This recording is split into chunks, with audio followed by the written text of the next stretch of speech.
Apocalipse, o último livro da Bíblia, é fácil de achar. Capítulo 3, a partir do versículo 14. Aqueles irmãos que nos acompanham através das redes sociais, por favor, abram a Bíblia de vocês.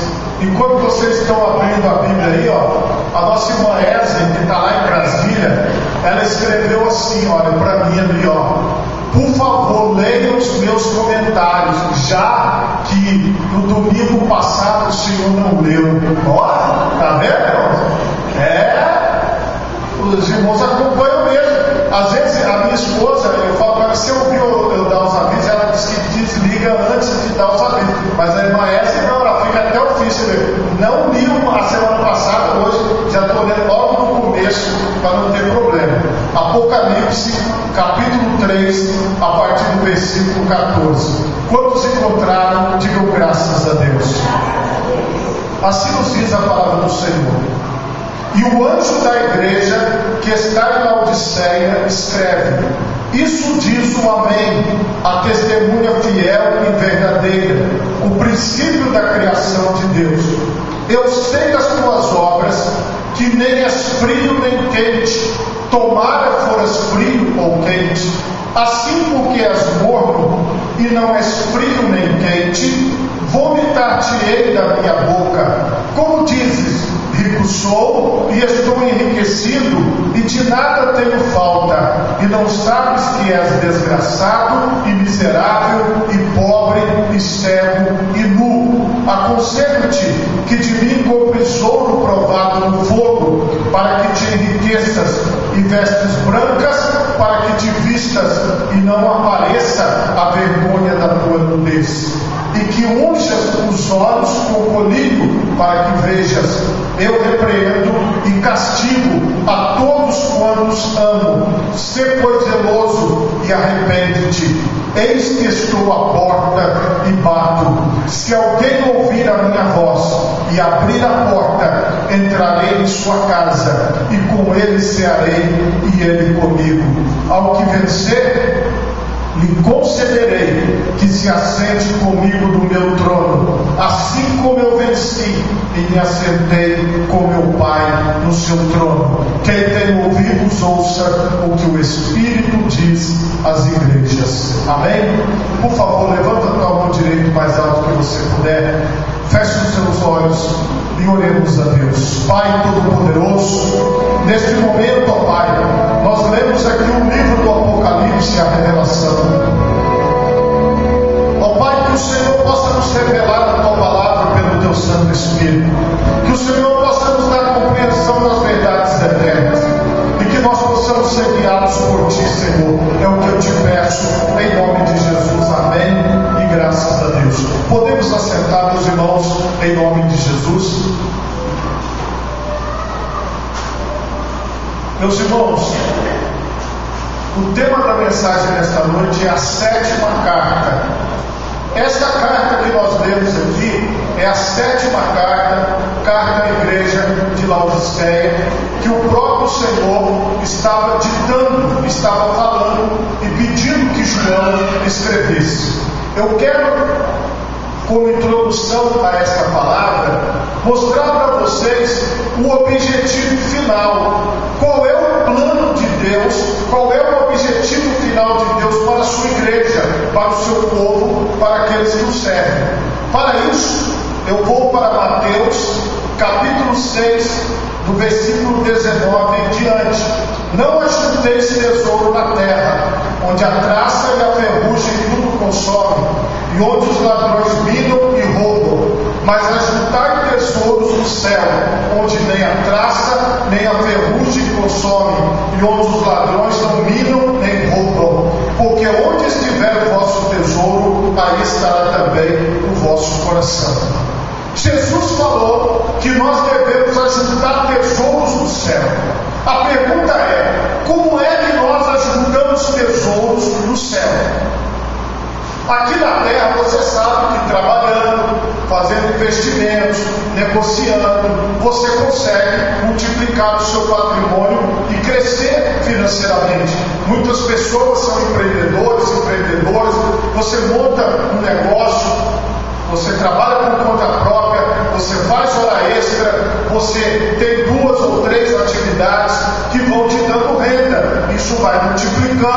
você vai crescendo o seu patrimônio. Mas como é que se ajunta tesouro no céu? Os tesouros do céu, eles se ajuntam quando há uma dedicação de alguém à obra de Deus, ao desejo de Deus, à vontade de Deus aqui nesta terra. Deus escolheu homens e mulheres para estarem atuando na sua obra. Deus escolheu pessoas para que essas pessoas pudessem levar a sua obra adiante, fazer a sua obra acontecer. Hoje você está na obra de Deus. Aqui na nossa igreja, para ela funcionar, precisou de eu chegar e abrir a porta, acender a luz, ligar o ar-condicionado, ligar o equipamento de som. Para que a igreja funcione, é preciso ter pessoas, como vocês viram.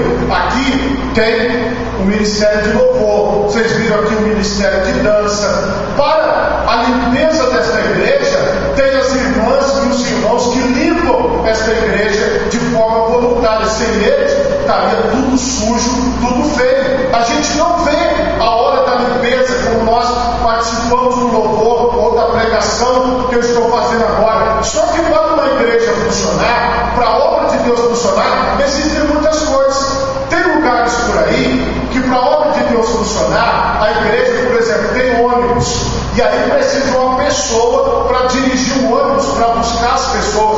Tem igreja que tem Kombi, van, Topic, tem igreja que tem estacionamento, e as igrejas onde tem estacionamento tem que ter pessoas para tomar conta do estacionamento. Tudo na igreja, tudo na obra de Deus, nós precisamos de pessoas para fazer. E quando você, por exemplo, contribui com a sua oferta, com o seu dízimo, você está investindo na obra de Deus. Quando você contribui com o seu trabalho, você está investindo na obra de Deus. E isso faz você acumular tesouros no céu. A salvação, irmãos, ela é de graça.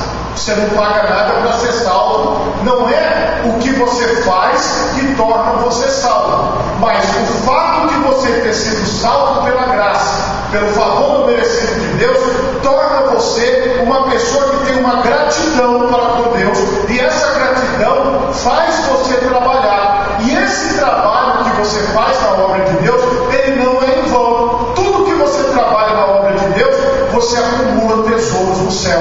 Deus sabe quantos minutos você tem investido na sua vida, quantas horas você tem investido na sua vida, quantas semanas, quantos meses, quantos anos da sua vida você tem investido na obra de Deus.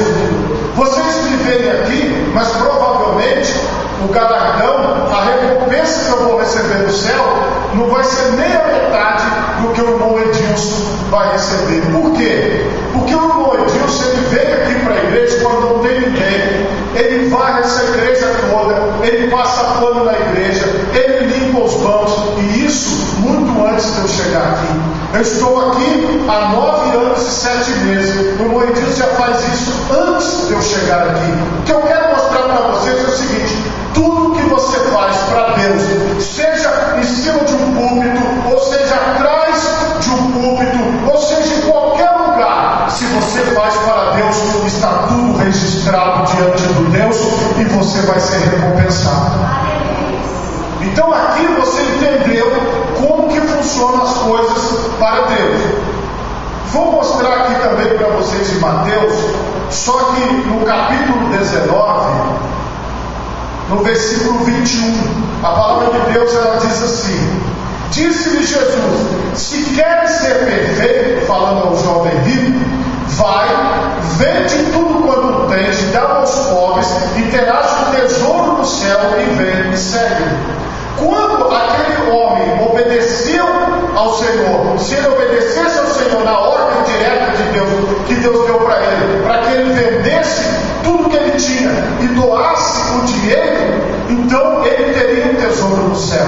O que significa isso? Todas as vezes que você ajuda o necessitado, você contribui com uma pessoa que está passando fome, você contribui com uma pessoa que está em dificuldade, o que você está acumulando? Tesouros no céu. Porque quando você ajuda um ser humano, quando você ajuda uma pessoa, não importa a religião dela, não importa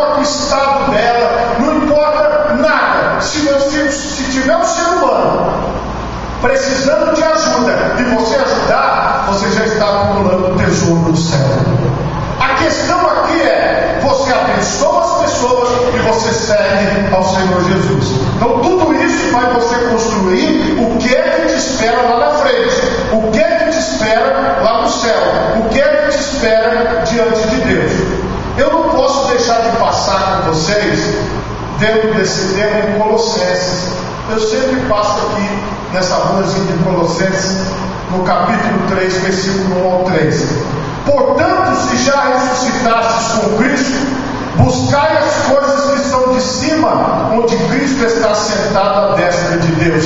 Pensai nas coisas que são de cima e não nas que são da terra, porque já estáis mortos e a vossa vida está escondida com Cristo em Deus.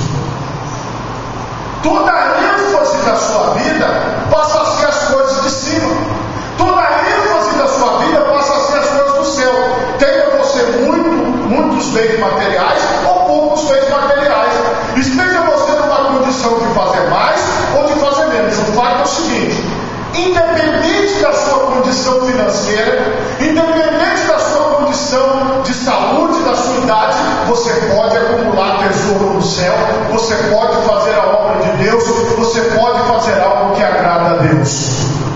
Só que o problema é o seguinte: muitas pessoas perderam a visão do serviço, elas perderam a visão do trabalho na obra de Deus, elas estão deixando a obra de Deus de lado, elas estão deixando as coisas de Deus para segundo plano. E isso, meus irmãos, não pode acontecer. Se nós queremos estar bem diante de Deus, nós precisamos atuar na obra de Deus, nós precisamos fazer algo que agrada a Deus, e isso é bíblico. Vocês estão vendo aqui na palavra, o nosso foco é na eternidade. Sim, nós pensamos nas coisas de cima e nós atuamos aqui na obra de Deus. Nós estamos aqui a trabalho, nós estamos aqui a serviço, nós estamos aqui para agradar a Deus. E o que é que nós vemos dentro desse contexto, como nós agradamos a Deus? Eu quero mostrar de novo para vocês lá em Mateus, só que no 16, no versículo 18, como Jesus estabeleceu a nossa forma de encontro, a nossa forma de trabalho. Quem instituiu isso foi Jesus. Mateus 16, 18. Pois também eu te digo que tu és Pedro, e sobre esta pedra edificarei a minha igreja, e as portas do inferno não prevalecerão contra ela. No grego, a palavra igreja é eclésia, significa aqueles que foram destacados da multidão. Era na época romana, o Senado romano, que o imperador escolhia pessoas e colocava no Senado romano para poder ouvir as opiniões e conversar sobre Roma. Era isso. A ideia é: a igreja de Cristo, a palavra que foi usada é o Senhor, que é o Rei de toda a terra, o Rei dos reis, Senhor dos senhores, te escolheu, te chamou e colocou você no meio do seu povo, da sua igreja, para você fazer aquilo que agrada a Ele. É assim que funciona. Essa é a ideia de onde nós devemos servir. Quem criou isso foi o Senhor Jesus. Ele que formou esta visão. E aí, em Atos dos Apóstolos, nós vamos ver o começo de tudo. Atos, capítulo 2, do versículo 37 em diante. Nós vamos ver aqui como que tudo se estabeleceu. Ouvindo eles isso, compungiram-se em seu coração e perguntaram a Pedro e aos demais apóstolos: que faremos, meus irmãos? E disse-lhes Pedro: arrependei-vos e cada um de vós seja batizado em nome de Jesus Cristo para perdão dos pecados, e recebereis o dom do Espírito Santo, porque a promessa vos diz respeito a vós, a vossos filhos e a todos os que estão longe, e a tantos quantos Deus nosso Senhor chamar. E com muitas outras palavras isto testificava e os exortava, dizendo: salvai-vos desta geração perversa. De sorte que foram batizados os que de bom grado receberam a sua palavra. E naquele dia agregaram-se quase 3.000 almas, e perseveravam na doutrina dos apóstolos, na comunhão e no partir do pão e nas orações. Em cada alma havia temor, e muitas maravilhas e sinais se faziam pelos apóstolos. Todos os que criam estavam juntos e tinham tudo em comum. Vendiam suas propriedades e fazendas e repartiam com todos segundo cada um tinha necessidade. E perseverando unânimes todos os dias no templo e partindo o pão em casa, comiam juntos com alegria e singeleza de coração, louvando a Deus e caindo na graça de todo o povo. E todos os dias acrescentava ao Senhor à igreja aqueles que se haviam de salvar. Veja como era a comunhão daquelas pessoas. Eu quero chamar a atenção para vocês, é que eles permaneciam juntos todos os dias. Qual que é a visão de Cristo para nós? Este galardão que nos espera, esta recompensa, este tesouro no céu, passa pela sua igreja, passa pela sua obra. E todos os dias eles estavam juntos. E é isso que nós temos que estar, irmãos. Nós temos que estar juntos, na mesma fé, na mesma visão, na mesma busca do Senhor. Nós estamos como aqui? Nós estamos juntos. Quando você olha para uma família, cada pessoa da família é diferente. Eu fico analisando, por exemplo, o Arthur Pereira, que dança aqui, e a irmã dele, a Mariana. Eu falei com a Mariana o seguinte, que eu ia tirar um pouquinho da desenvoltura do Arthur e colocar na Mariana, porque a Mariana, ela tem vergonha, e o Arthur, ele é totalmente desinibido e alegre e feliz. Será que dá para tirar um pouquinho dele e colocar nela? Não dá. Eu até falei para ele, ó, você tem que passar um pouquinho do que você tem para sua irmã. Totalmente diferente a personalidade. Nasceram da mesma mãe, do mesmo pai, cresceram na mesma casa, mas uma tem uma personalidade e o outro tem outra personalidade. O que eu quero mostrar para vocês aqui? Como filhos de Deus, como membros do corpo de Cristo, da igreja de Deus, nós somos diferentes. Nós não somos iguais. Eu não sou igual a você, você não é igual a mim. Nós não somos iguais. As pessoas aqui, se na família nós já encontramos pessoas diferentes, imagine numa igreja. Então, irmãos, quando uma pessoa quer todo mundo igual, ela não quer estar numa igreja, porque a igreja não vai funcionar com todo mundo igual. Muito pelo contrário, nós somos diferentes. Mas nessa diferença, a nossa união está na presença do Espírito Santo da nossa vida. Quem nos une é o Senhor. Quem trouxe você para a presença de Deus foi o Espírito Santo.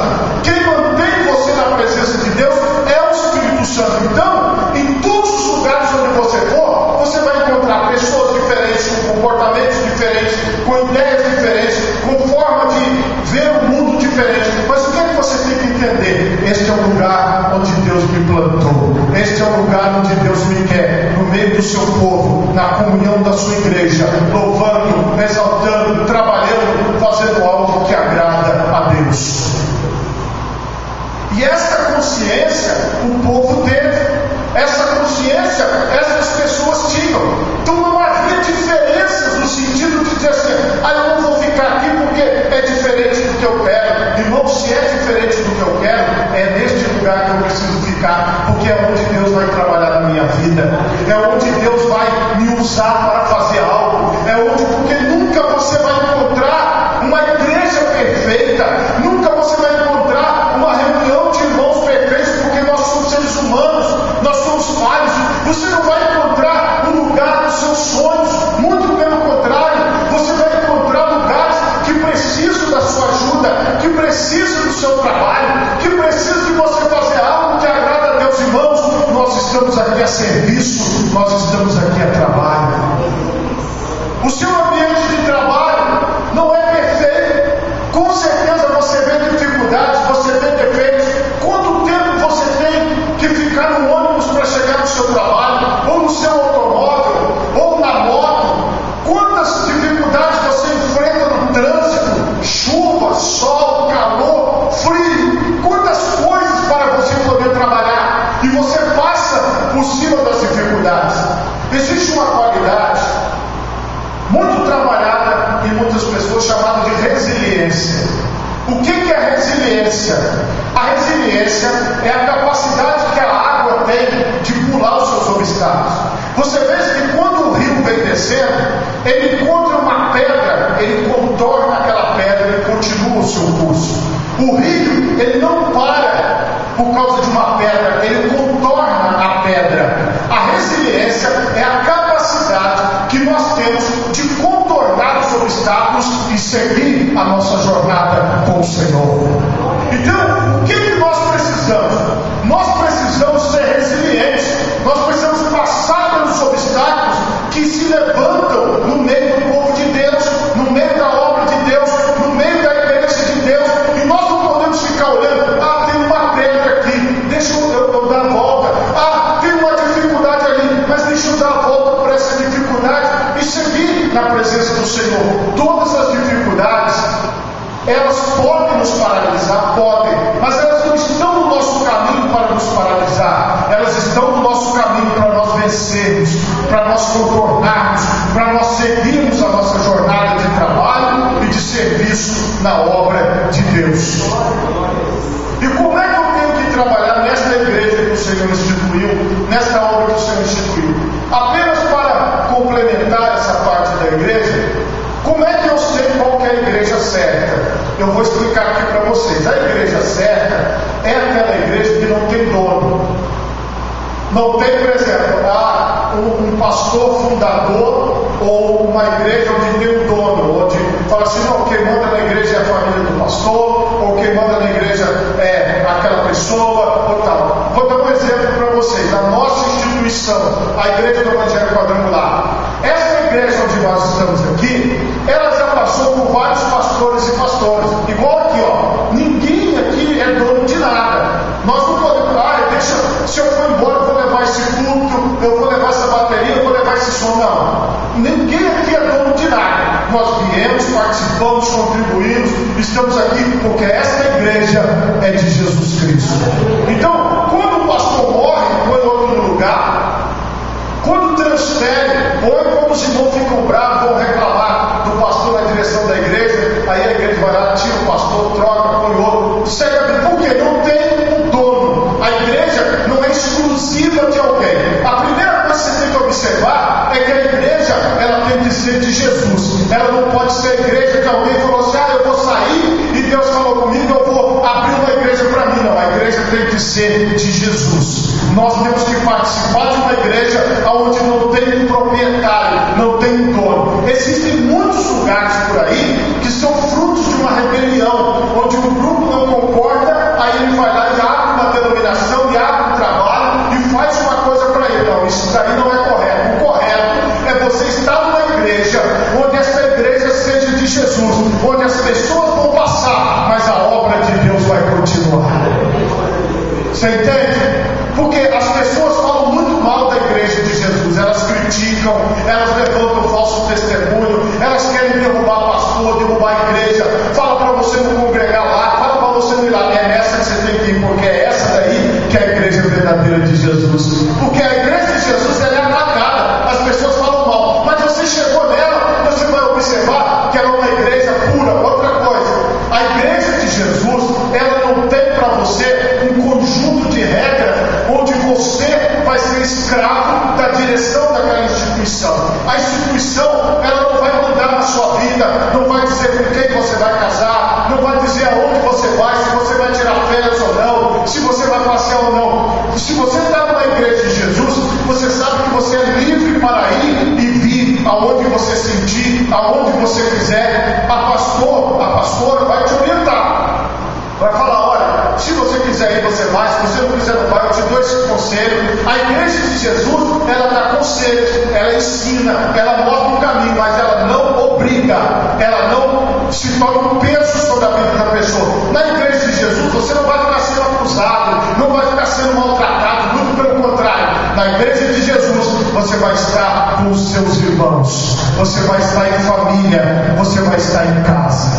Você compreende isso? Não é uma coisa feita porque assim toda montadinha para você poder ir lá e ficar, porque você, não, aqui é o seu lugar. Ou se você falar que quer sair e ir para outro lugar, a pessoa diz assim, não, você não pode sair porque eu paguei um preço pela tua vida. Irmão, quem pagou o preço pela nossa vida foi o Senhor Jesus na cruz do Calvário. Então nós somos de Jesus. igreja na cidade de Lorena, no estado de São Paulo. Eu sou de lá. Primeira igreja do Evangelho Quadrangular, na cidade de Lorena, no estado de São Paulo, Avenida Francisco Brasil, número 896, na Vila Nunes. Eu venho de lá. Nunca pensei estar aqui na rua Flamboyant, aqui no bairro de Anchieta, na cidade de Serra, mas a palavra de Deus diz que o vento assopra onde quer, e ouves a sua voz, e não sabe de onde vem, nem para onde vai. Assim é todo aquele que é nascido do Espírito Santo.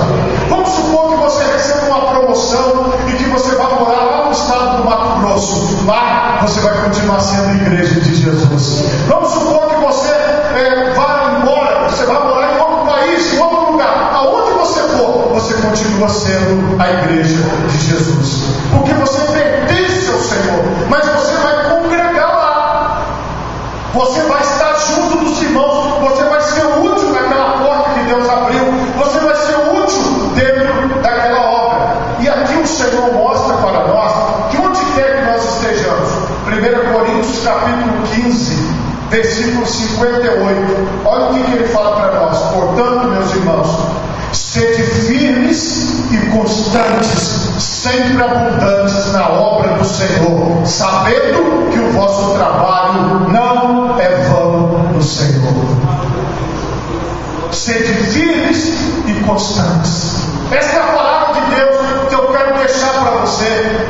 Não seja aquela pessoa que fala assim: se eu tiver outra coisa para fazer, eu vou fazer, mas eu vou deixar as coisas de Deus de lado. Às vezes, irmãos, as coisas não estão dando certo na nossa vida porque nós não estamos dedicando o tempo a Deus que nós precisamos dedicar. Então ouça a palavra de Deus, seja firme e constante na obra do Senhor. Deus vai abençoar você no seu trabalho, Deus vai abençoar você na sua casa, Deus vai abençoar você nas suas coisas, mas Ele precisa do seu tempo, Ele precisa da sua dedicação, porque Ele te chamou para isso. Ele te chamou, não fui eu que te chamei, não tem nada a ver comigo, entende? O relacionamento é entre você e Deus. Eu sou um irmão como você, eu estou na igreja como você. Então o que nós temos que fazer, irmão? Nós temos que pegar as nossas coisas, pegar as nossas ferramentas e começar a trabalhar.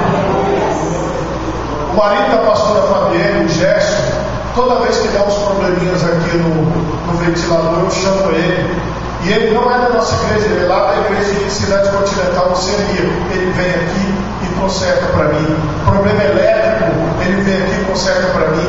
Por que ele faz isso? E depois eu fico tentando ver se ele quer receber, não quer de jeito nenhum. Então, se você tem alguém que é dedicado à obra, você tem ferramentas, você sabe trabalhar, você tem sua profissão. Irmãos, a obra de Deus precisa de todo tipo de serviço. A obra de Deus precisa de todo tipo de trabalho. E nós precisamos de pessoas que queiram fazer a obra de Deus. Nós precisamos de pessoas que queiram trabalhar na obra de Deus. E nós somos essas pessoas, irmãos, que o Senhor nos chamou. Então existem muitas atividades que o Senhor vai solicitar. E o que você puder fazer, o que você puder fazer para a glória de Deus, se coloque na posição para ser útil ao reino de Deus. Aí, irmãos, cai numa situação que muitas pessoas falam assim: quantas pessoas tem para trabalhar? Que isso aí é uma coisa que a gente que é pastor escuta muito. Aí eu vou mostrar aqui para vocês em Lucas capítulo 12, versículo 32. Veja o que a palavra de Deus ela vai nos dizer aqui. Não temas, ó pequeno rebanho, porque a vosso Pai agradou dar-vos o reino. O Senhor Jesus nos chamou, a sua igreja, de pequeno rebanho. Irmão, se você quiser fazer alguma coisa para Deus, não espere 10, 20 não, irmão. Vai ter no máximo 2 ou 3. Entendeu?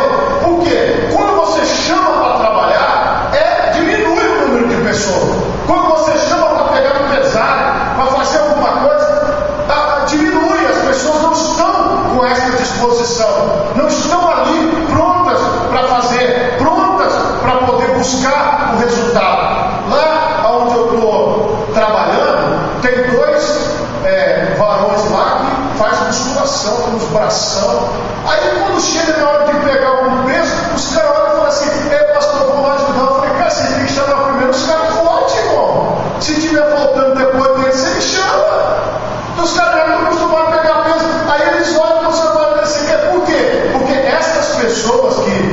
estão preocupadas com outras atividades, elas às vezes olham para você e veem. Por quê? Porque se você é uma pessoa prestativa, se você é uma pessoa proativa, se você trabalha, a primeira coisa que alguém vai fazer quando olhar para você vai falar assim: vem me ajudar, porque ela sabe que você vai, sabe que você tem disponibilidade. Então, irmão, foi por isso que Jesus te chamou, porque sabe que você tem disponibilidade. Você pode não ter um bração musculoso, uma pernona musculosa, mas essa que está aí serve para fazer a obra de Deus. Ah, pastor, não tenho voz de pregador, mas você pode pregar com a voz que Deus te deu. Ah, pastor, mas eu não tenho voz de cantor. Você pode cantar com a voz que Deus te deu. Ah, pastor, mas eu não tenho dom. Faz sem dom mesmo, mas faz alguma coisa para Deus. Se coloca à disposição, irmão. Se coloca à disposição, irmão. Por que quando na sala eles olham e me chamam para poder pegar peso?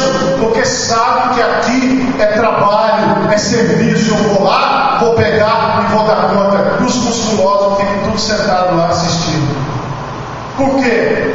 Porque aquilo ali, irmão, você tem que entender, nem todo mundo tem disposição de trabalhar. Ouça o que a palavra de Deus diz: ó pequeno rebanho. Então, se você tem essa disposição, porque Deus te chamou, o que você vai falar? Olha, conta comigo para contribuir, conta comigo para trabalhar, conta comigo para fazer, porque eu estou aqui a serviço, eu estou aqui a trabalho. No nosso texto principal, irmãos, que é a carta à igreja de Laodiceia, que Jesus falou, ela trata dos últimos tempos da igreja na terra. Muitos estudiosos escrevem sobre a igreja de Laodiceia, dizendo que a igreja de Laodiceia seriam todas as igrejas dos últimos tempos. É difícil saber a qual especificamente e a qual tempo esta palavra se aplica. A quem? A qual igreja? Se é uma igreja específica ou se são todas as igrejas, ou se é para um tempo determinado. Mas uma coisa nós temos que prestar atenção nesse texto: quando o Senhor fala com a igreja, conosco, com todos nós que já expliquei para vocês que somos a igreja, ele diz o seguinte: assim diz o amém. Então, amém é o final.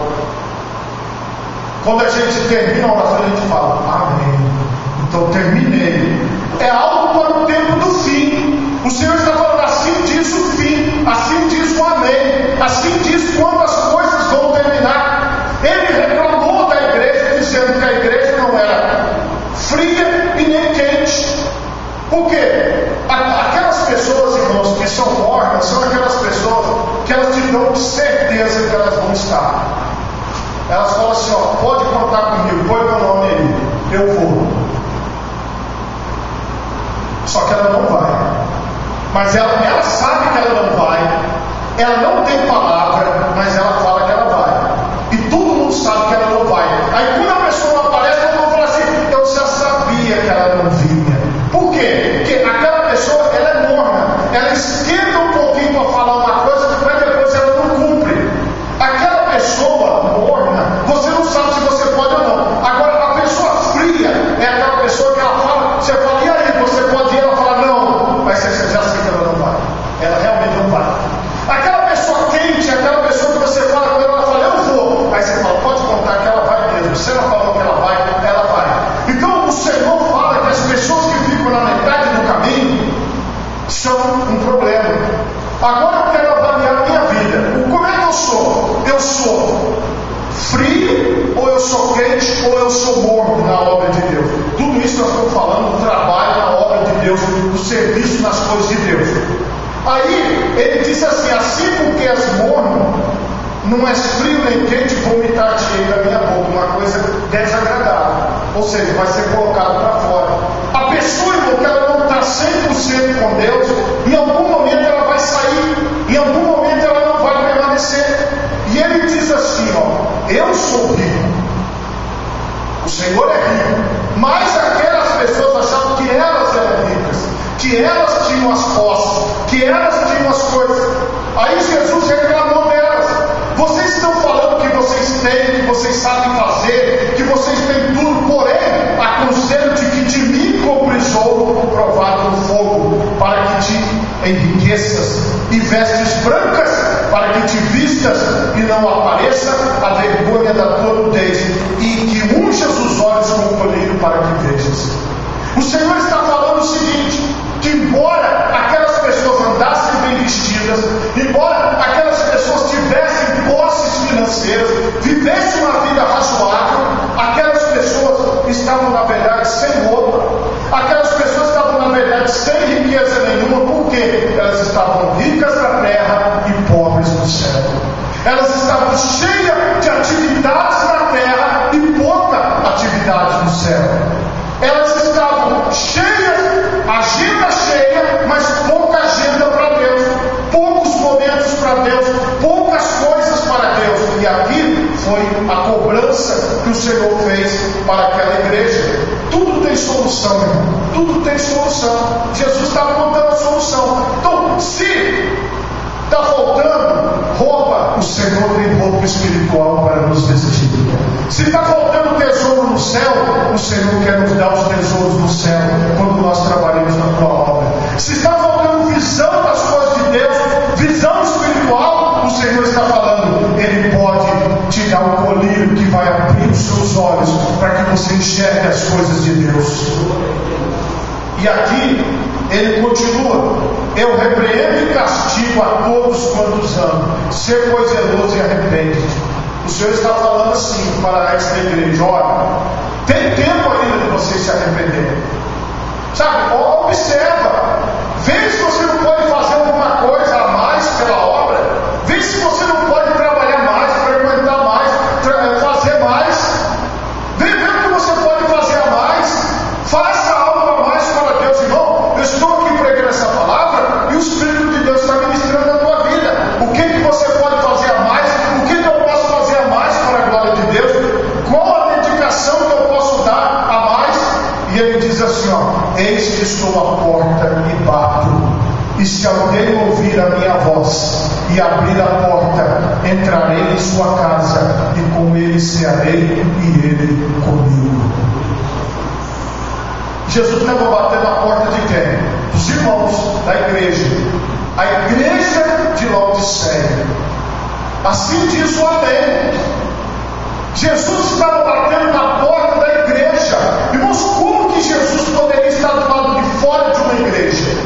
Como que Jesus poderia estar do lado de fora de uma pessoa que está na presença de Deus? Preste atenção no que a palavra de Deus está mostrando. Irmãos, quando nós deixamos de dedicar a obra de Deus, quando nós deixamos de dedicar as coisas de Deus, o Senhor vai ficando distante de nós, o Senhor vai se afastando de nós, porque nós não oramos, nós não lemos a Bíblia, nós não louvamos mais a Deus, nós não estamos mais na oração, na igreja, na escola bíblica, nos cultos, nós vamos deixando as coisas de Deus de lado. Hoje o Senhor está dizendo que Ele está batendo na minha porta e nas nossas portas. A pergunta é: você vai pôr Jesus para dentro ou você vai deixar Jesus do lado de fora da sua vida? Irmãos, mesmo que eu tenho anos na igreja, mas se eu botar as coisas de Deus em segundo plano, se eu começar a procurar outras coisas, irmão, não vai dar certo para mim, porque eu tenho um chamado de Deus. A mesma coisa para você. Você tem um chamado de Deus, você tem uma palavra de Deus na sua vida. E eu gosto de ser pastor por esse lado, também não gosto do mesmo tempo. Que é o seguinte: a gente nunca sabe quem vai estar no culto na igreja. Você não sabe se a pessoa vai vir, se ela não vai vir, se ela pode vir ou não. Então, se você está aqui hoje e eu estou aqui hoje, foi porque Deus nos colocou um de frente para o outro.